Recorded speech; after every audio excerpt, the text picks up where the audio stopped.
ये बहुत ही अच्छा स्पीकर है, बहुत अच्छा बोलता है। और ये जो इसकी रोल मॉडल है अहिल्याबाई होलकर के बारे में बोलने जा रहा है। बच्चे का नाम है वेंकटेश शिंदे।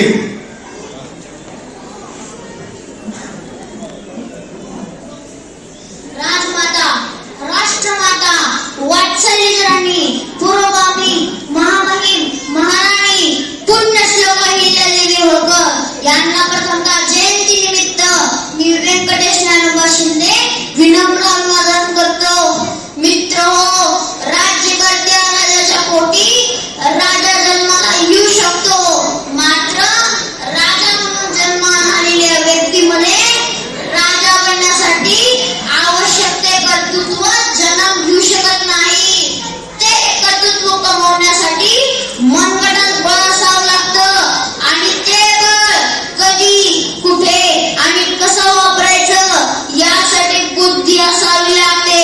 आणि ज्या व्यक्तीकडे बळ आणि बुद्धी असते त्या व्यक्तीजवळ चातुर्य असावं लागतं, तरच तो स्वकर्तृत्वान लोकाभिमुख राज्यकर्ता होऊ शकतो। आणि याच तत्वावरती महाराष्ट्राच्या चौंडी गावाच्या कुशीमध्ये जन्मलेल्या अहिल्यादेवी होळकरांनी खऱ्या अर्थाने होळकर साम्राज्याची धुरा स्वतःच्या खांद्यावरती घेत आदर्श राज्यकारभार करत इतिहासामध्ये आपला वेगळा ठसा उमटवला। मित्रहो, देवत्व भान केल्यानंतर अथवा देव किंवा देवी म्हटल्यानंतर कर्तृत्वाला सलाम आम्ही करतो, मात्र ज्यांच्या कर्तृत्वाला सलाम करूनही देवी उपाधी घ्यावी लागली त्या म्हणजे अहिल्यादेवी होळकर। मित्रहो, 31 मे म्हणजे अहिल्यादेवी होळकर यांची जयंती उत्साहात भारतभर असणार, मात्र अहिल्याबाईंचा कामाचा आदर्श आणि त्यांच्या विचारांचा जागर महाराष्ट्रामध्ये घडणे याची खऱ्या अर्थाने काळाची गरज आहे।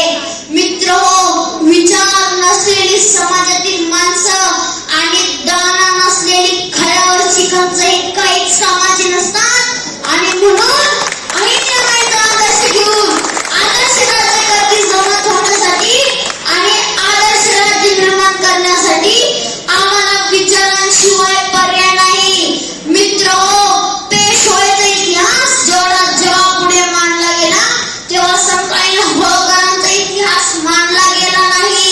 ही वस्तुस्थिती नाकारून चालणार नाही, कारण हजारो वर्षांपासून बहुजन समाज हा शिक्षणापासून वंचित होता।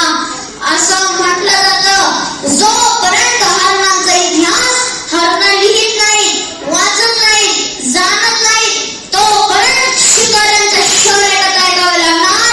आणि म्हणून ही परिस्थिती जर बदलायची असेल, ही वैचारिक गुलामी जर बदलायची असेल तर खऱ्या त्याचसाठी अहिल्याबाईंच्या आयुष्यावरती दृष्टिक्षेप टाकणं हे महत्वाचं वाटतं। लाचारीचा इतिहास ज्यांच्यापैकी अहिल्याबाईंनी जगू शकत नाही आणि शौर्याचा इतिहास आपल्या समाजाला माहिती व्हावा म्हणूनच्या प्रत्येकाने म्हणजेच तुम्ही आणि आम्ही झटला पाहिजे। भारताच्या इतिहासामध्ये बळाच्या जोरावरती अनेक युद्ध जिंकली गेली, पण बुद्धीच्या जोरावरती युद्ध जिंकण्याचं काम अहिल्याबाईंनी केलं।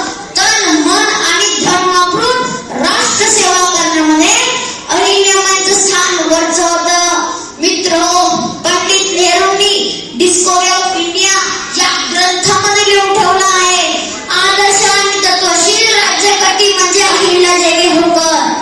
मराठी संस्कृतीच्या कोशामध्ये लिहून ठेवलं आहे, मराठ्यांच्या अथवा मराठी उजवस्ती रत्न म्हणजे अहिल्यादेवी होळकर। सज्जन मार्ग असं म्हणतो, सर्व जातीचे लोक पूज्य